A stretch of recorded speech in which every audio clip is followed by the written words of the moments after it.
Olá, eu sou Liboni e eu sou diletante profissional. Eu queria gravar um vídeo falando sobre Os Vingadores, sobre a expectativa que eu tô de ver o filme, mas não vai dar. Eu vi uma matéria hoje que rolou muito nas redes sociais aí. Se você gosta um pouquinho de livro e você conhece pessoas que gostam de livro em algum nível, você deve ter visto essa matéria passando e talvez você não tenha lido ou não tenha, ou talvez tenha lido, mas é uma matéria que ela fala sobre as relações trabalhistas na Livraria Cultura. E eu vou deixar o link aí embaixo para vocês lerem. É bem chocante, assim, é bem pesado o tipo de situação que os funcionários passaram e ainda passam na livraria. E a gente vai voltar ainda nisso. Assim, não é só lá. É que esse é um exemplo bem estruturado, com as informações bem estruturadas, mas que acontece no geral nos empregos, em muitos empregos, e isso é infeliz, assim. Mas a livre-cultura ela é um negócio é chocante por vários motivos, assim. Ah, se você entrar no site do Teatro Eva Hers, conta a história da Eva Hers, que ela é a fundadora da livraria. A família dela e ela vieram da Alemanha para o Brasil, né? Em 1938, fugindo da perseguição dos nazistas. E para aumentar o orçamento da casa, ela abriu uma. Não era exatamente uma biblioteca, assim. Ela tinha um acervo de livros grandes e ela começou a alugar esses livros para as crianças, para os adultos, quem quisesse, na casa dela mesmo, no sobrado, na Rua Augusta. E daí ela começou a vender também os livros. Depois de um tempo passou a um negócio só de vendas, né? Em 69 ela abandonou o serviço de aluguel de livros, ficou tocando só a livraria. E mais para frente a loja vai crescendo, o Pedro Hers, que é o filho, assume a gestão e na sequência vai começar a história mais recente que a gente conhece, né? A Livraria Cultura lá no Conjunto Nacional, que é um. Quem não conhece São Paulo, o Conjunto Nacional ele é um prédio icônico na Avenida Paulista. E a Livraria Cultura ela fica bem no centro desse prédio. Em algum momento ela foi quase todo esse prédio, né? Todo o piso térreo desse prédio. E a Livraria Cultura ela cresceu e contraiu dentro do Conjunto Nacional, né? Ela começou menor, foi ampliando, ampliando, abrindo várias lojas diferentes. E depois foi encolhendo, encolhendo, encolhendo. E agora ela é uma coisa meio triste ali. Uma sombra do que era antigamente. E, assim, esse relato dos funcionários, você pode dizer que é só um lado, talvez não seja verdade, seja exagero. Mas tem questões externas a isso que tornam esse relato muito crível. Quando eu conheci a Livraria Cultura, ela era muito boa no atendimento, ela era muito famosa pelo atendimento. Você chegava lá no começo dos anos 2000, sei lá, até antes, né? Eu comecei a frequentar a cultura depois dos anos 2000, mas a internet ainda era muito rudimentar, você não tinha o site, você não tinha esses canais, você não tinha pessoas indicando livro a todo momento. E você não tinha como salvar essas informações que você via em todo lugar. Então a gente lia em algum lugar sobre um livro, ouvia falar de um livro, e. Só que assim, você não anotava, sei lá, ouvia no rádio, lia no jornal. Você não anotava, você tinha uma vaga lembrança que era um livro sobre alguma coisa, e você chegava na cultura e falava pro vendedor, era um livro mais ou menos assim, um livro que saiu no jornal tal. E E o vendedor sabia do que você estava falando.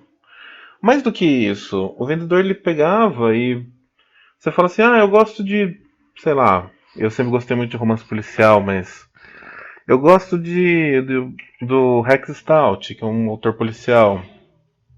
Ele te indicava outros, ele conhecia, sabia do que você estava falando e indicava outros autores relacionados. Quando você. A livracultura tinha um lugar excelente para trabalhar, né? Tinha muita gente que se formava na USP e ia trabalhar na livraria cultura. E em um determinado momento eu cheguei até a ver uma ficha de inscrição para se candidatar a um cargo lá, porque era um emprego que parecia muito legal. E quando você se candidatava a um emprego na livraria cultura, você tinha que colocar ali que área de conhecimento você tinha. E era um negócio muito especializado, assim. E nessa época, os vendedores chegavam a ganhar R$ 5.000 de salário. O que, para hoje em dia, é um salário alto. Imagina 10, 15 anos atrás. E o que aconteceu foi que a livraria foi mudando, né, de cara, foi enfrentando diversos problemas, mas não só isso. E em algum momento ela foi vendida uma parte dela para um banco, se eu não me engano é o Itaú, comprou alguma cota acionária ali e começa a, vamos abrir aspas aqui, né, profissionalizar a gestão. E o que é profissionalizar a gestão na cabeça dessa gente? É basicamente, esse funcionário recebe R$ 5.000, como assim? Ele deveria receber R$ 1.000. Então, o que a gente faz com esse funcionário que recebe R$ 5.000 que eu queria que recebesse R$ 1.000? A gente demite. Mas se eu demitir esse funcionário, eu vou ter que pagar muito direito trabalhista para ele. Então a gente demite por justa causa. E como que a gente demite esse cara por justa causa? Massacrando ele, acabando com ele, destruindo a vida dele até que ou ele se demita ou ele pise com um pé fora da linha e você bota ele na rua. E a partir daí começa uma série de abusos, uma série de violências psicológicas contra os funcionários, o chamado assédio moral e aquela ameaça constante. E vão começando levas e levas e levas de demissão. E assim, é, quem é cliente da livraria obviamente percebeu a queda de qualidade no atendimento. Percebeu assim que tinha alguma coisa errada. Há uns anos atrás saiu nos grupos, em página de Facebook, uma coisa assim, uma série de denúncias complexas, assim, de casos complexos que rolavam na filial de Curitiba da livraria. E que aos poucos foi se revelando que não era só na filial de Curitiba, era em todas as filiais da livraria, principalmente na sede. E, e de poucos em poucos sempre pingava uma ou outra informação que é esse tipo de informação que torna esse relato que foi publicado aí esses dias, publicado hoje, aliás, num site que chama Passa Palavra. Hoje não, desculpa, foi publicado dia 21/4, um site que chama Passa Palavra. É, esses relatos que foram pingando, que foram surgindo, que quem acompanhava um pouquinho assim o mercado livreiro ouvia falar, são os que tornam muito verídico, muito crível toda essa denúncia contra o que está acontecendo esse processo dentro da livre-cultura. Eu não vou relatar os casos aqui, depois se vocês tiverem estômago vocês leiam, mas assim, é sério, eu li essa matéria e eu fiquei muito, muito impactado com isso. Muito impactado com essa situação. E eu entendo que não é só na livre-cultura. Mas, quando a gente fala, em um determinado momento, eu fui uma das pessoas que falava assim: a livraria cultura era um lugar que era super legal de comprar, que você ia lá, o vendedor sabia de tudo. E hoje em dia esses vendedores já não sabem mais nada, não sei o quê. E a gente pensava, ou tinha ouvido falar que teve as demissões e eram os vendedores novos e achava que esses vendedores novos só não tinham interesse. Mas na real, se você parar para pensar sério, é muito cruel você falar que esse vendedor novo ele não tem interesse, ele não tem conhecimento. Esse vendedor novo ele não tem assim uma força dentro dele restante para atender qualquer pessoa com um salário horrível e com uma situação massacrante no emprego dele.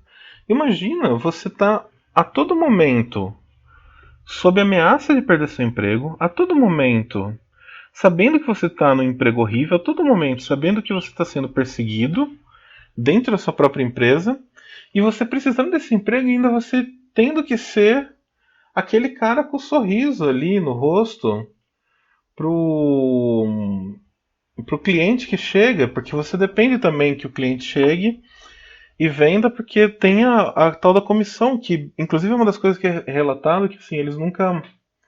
A livraria nunca abriu o jogo para eles de como era calculada a comissão, então eles recebiam e tinham que aceitar como que era. Então é assim, é muito chocante que um lugar que a gente vá, em que a gente pensa assim numa civilização, né? Pensa num ambiente maravilhoso, de livros, onde você vai, você lê, é agradável e tem uma história bacana dessa, como a história da Eva Hess. E daí você descobre que esse lugar, ele assim, ele maltrata os funcionários num nível que você não é nem que você não quer mais entrar na loja comprar um livro. Você não quer entrar dentro do conjunto nacional para não chegar perto da loja. De tão horrível que é o que esses caras fazem. E assim, é, eu não sei, eu sei que se a gente começar a avaliar cada empresa e o que ela faz de horrível, a gente talvez tenha que plantar o nosso próprio alface em casa e viver só dele. Mas a gente sabe que as relações trabalhistas elas são abusivas, muitas delas são abusivas. Há um tempo atrás saiu uma matéria muito também impactante sobre um caso do McDonald's que tinha a salinha de descanso onde os funcionários iam no horário que tinha pouco movimento na empresa e esse horário não era contabilizado para eles de pagamento. Então o funcionário acabava ficando um tempo enorme do dia dele dentro do McDonald's trabalhando entre aspas, porque ele ficava preso nessa salinha aí da escravidão. E nesse tempo que ele ficava preso nessa linha da escravidão, ele não recebia. Então, assim, os abusos são frequentes em todo lugar. E o fato é, ninguém trabalha porque quer. Tudo bem, a gente quer ser útil, a gente quer ter um emprego, a gente quer fazer parte da sociedade, a gente quer estar entre pessoas. Mas assim, o trabalho em si não é uma questão de desejo, não é uma mera necessidade fisiológica. A gente trabalha porque a gente precisa. A gente precisa do emprego, a gente precisa do dinheiro, a gente precisa pagar nossas contas. E cada pessoa tem uma situação uma mais complicada que a outra. Tem pessoas que ainda têm quem se apoiar, mas tem pessoas que não tem um pai, não tem uma mãe, não tem alguém que consegue segurar umas pontas numa hora que você perde um emprego, no momento que o país tem 17, não sei lá quantos milhões de empregados. No momento em que a gente tem um presidente que foi eleito numa lógica de assim, é melhor você ter um emprego, mesmo que sem nenhum direito, do que você não ter um emprego. E nem isso a economia está dando sinal de que vai te dar. Nem esse emprego ruim ela está apontando. Então, quem tem um emprego, mesmo que ruim, onde está sendo torturado, onde está sendo massacrado todos os dias, muitas vezes abaixa a cabeça, aguenta, começa a ficar doente, começa a passar mal, mas não sai dele, porque não tem para onde ir, não tem para onde correr, porque se ele sair dele, talvez ele tenha que se sujeitar a um emprego pior, um emprego que pague menos e um emprego que massacre mais. E isso é muito complicado. E no final do ano, perto perto da época do Natal, assim, saiu uma matéria, eu não lembro em qual jornal, qual revista, sobre a condição dos trabalhadores do varejo em shopping, né? E principalmente nessa época de Natal, e o como era massacrante. Tinha uma entrevista com uma menina que ela falava que ela não tinha como sair pro horário de almoço, apesar dela ter um horário de almoço, porque se ela saísse ela não conseguia bater a meta da comissão. Então ela deixava uma coxinha no estoque e cada vez que ela ia buscar um sapato para uma cliente experimentar, ela dava uma mordida na coxinha. E com esse lance da Livraria Cultura começou a aparecer outros relatos assim de trabalhos abusivos do varejo, né? Pessoas falando: "Ah, vocês estão sensibilizados com a questão da Livraria Cultura porque vocês não conhecem o varejo em geral, que o varejo é assim". E falando de situações frequentes de abuso, abuso moral, assédio sexual e problemas um mais assombroso que o outro nessas relações de trabalho abusivas e nessa sujeição que a pessoa tem que ter. Então, assim, é isso que eu estava falando. O trabalho é difícil. A gente precisa, a gente tem que ir, a gente talvez tenha que aguentar muita coisa. Só que eu tenho ouvido cada vez mais, a gente fica ouvindo muitas essas entrevistas, fica ouvindo essa nova juventude conservadora, de direita, empreendedora, falar e você ouve muito, mas muito mesmo, as pessoas falarem que nós, os empresários, os empreendedores, carregamos o Brasil nas costas. Porque é uma campanha do empresariado contra o governo, e tudo bem, o governo é uma merda. O governo não faz nada, assim, faz anos que o governo dificulta e pesa na nossa vida. E daí o empresário ele se vê nesse direito de falar assim, nós levamos o Brasil nas costas. Mas assim, tá, nas costas de quem você está levando o Brasil nas costas, né? Na real é isso. O empresário ele muitas vezes fala isso, faz essa pose de vítima, mas ele está pagando um salário mínimo para um trabalho absurdo e maltratando o funcionário, exigindo muito mais do que ele pode exigir desse funcionário. Então não é ele que está carregando o Brasil nas costas, ele está mandando alguém carregar o Brasil nas costas. E ainda está falando para essa pessoa ser grata por ele estar mandando o cara carregar o Brasil nas costas. E tudo bem, eu entendo que o Brasil é um país assim com muito problema, a legislação trabalhista é muito complicada, tem muito imposto, você tem que se contingenciar porque você vai para a justiça do trabalho, você vai tomar muito processo nas costas e é difícil essa relação trabalhista. Eu entendo que o lado do patrão ele é muito difícil. Eu entendo que talvez o patrão não possa pagar o quanto. Não vou dizer o quanto ele acha, porque tem pessoas muito canalhas que acham que não deveriam pagar nada e a pessoa deveria ficar grata pela experiência. Mas vamos dizer assim, eu entendo que talvez os empregos não possam pagar o quanto aquele trabalho merece ser pago. Porque uma parte vai para o imposto, uma parte vai para isso, uma parte vai para aquilo, uma parte vai para a propina do fiscal. Não sei. Vai para muito lugar o dinheiro. Eu entendo que talvez não seja possível pagar. E que talvez você tenha que pagar um salário baixo e ver assim, falar pro cara, pô, é o que eu consigo. E tudo bem, assim, ser o que você consegue. Não tem nenhum problema em, assim, o salário baixo ser tudo que você consegue. Mas tem muito problema você maltratar o funcionário. Tem muito problema você ter uma relação abusiva com o funcionário. Se você não pode pagar, beleza, você coloca o salário que você pode pagar e aparece alguém que precisa daquele valor e vocês vão levar assim. Mas você não tem que ser abusivo com o funcionário. O empresário ele não pode ser abusivo. Ele não pode maltratar, ele não pode assediar, ele não pode torturar mentalmente, ele não pode não ter um pingo de empatia. E tá, tudo bem, o funcionário é muito ruim, o funcionário é preguiçoso. Beleza, fala, olha, não tá dando. Eu vou te demitir e procura o próximo, vai pro próximo, vai pro próximo, até alguém que te agrade. Mas não maltrata a pessoa, ele também é o trabalhador, ele é um ser humano. O trabalhador está indo lá e ele está precisando ir lá. Eu sei que você não tem que fazer caridade, eu sei que o empresário não tem que trabalhar de graça, eu sei que o empresário não tem que ser santo. Ninguém quer sacrificar nenhum empresário. A gente só quer que a relação de trabalho não seja tão desumana. E a relação de trabalho ela não beire a uma violência, a uma relação violenta. Porque ela sempre vai ser desigual. O empregado sempre vai estar numa necessidade de que ele precisa do emprego, principalmente num país com 17 milhões de desempregados.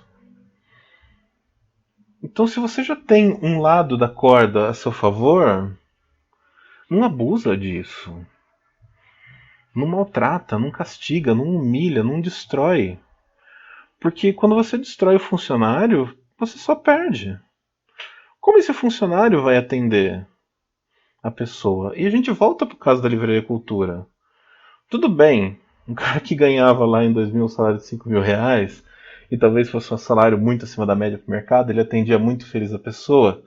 Não dá para fazer isso? Sei lá, talvez não dê para fazer isso. Mas assim, paga o que dá e seja honesto com a pessoa. O atendimento na cultura ele decai e o cliente percebe. Quantas pessoas viram essa matéria agora que talvez não devesse vazar, talvez não devesse vazar. Mas quantas pessoas viram essa matéria e pensaram assim, puta, é verdade, né? A cultura já foi boa, hoje é muito ruim. Só que assim, é pior do que eu pensava. Não tem como. Não tem como comprar num lugar desse. Não tem como comprar num lugar que o dono, que o dinheiro que eu vou dar vai para uma pessoa que é monstruosa. Vai para uma pessoa que é horrível. Uma pessoa que nos últimos anos se revelou que não paga os fornecedores. Maltrata os funcionários de forma cruel e abusiva. Então, olha o custo em termos de marca, em termos de mercado, que essa empresa está arcando por ser cruel. Então, é isso que eu queria falar. Ficou um pouco longo o vídeo aí, mas são muitas coisas, né? Muitas questões. Quem está vendo no YouTube, eu estou desenhando um dragão aí no fundo. Se você não entendeu a alusão a isso, é porque na livraria cultura atual tem um esqueleto de um dragão ali dentro. E se você ver alguma foto da livraria cultura divulgada junto com essa matéria, você vai ter visto esse dragão de madeira. Então, é isso. Se você está ouvindo um podcast, essa informação não vai te fazer nenhuma diferença.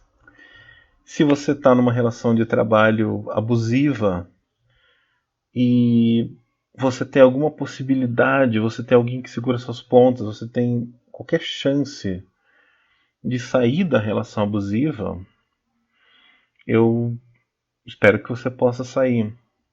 E se você está numa relação de trabalho abusivo, você não tem nenhuma possibilidade porque você tem que pagar suas contas e eu entendo como isso é muito difícil.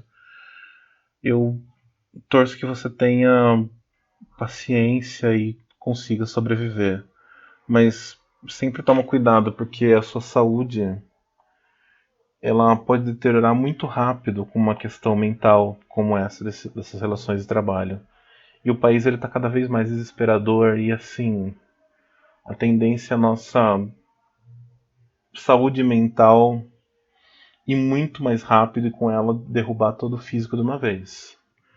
Então pensa nisso. E é isso. Obrigado. Aquela coisa, curta, compartilha, deixa seus comentários se você quiser deixar seus comentários. O que eu mais gosto são os comentários. Obrigado.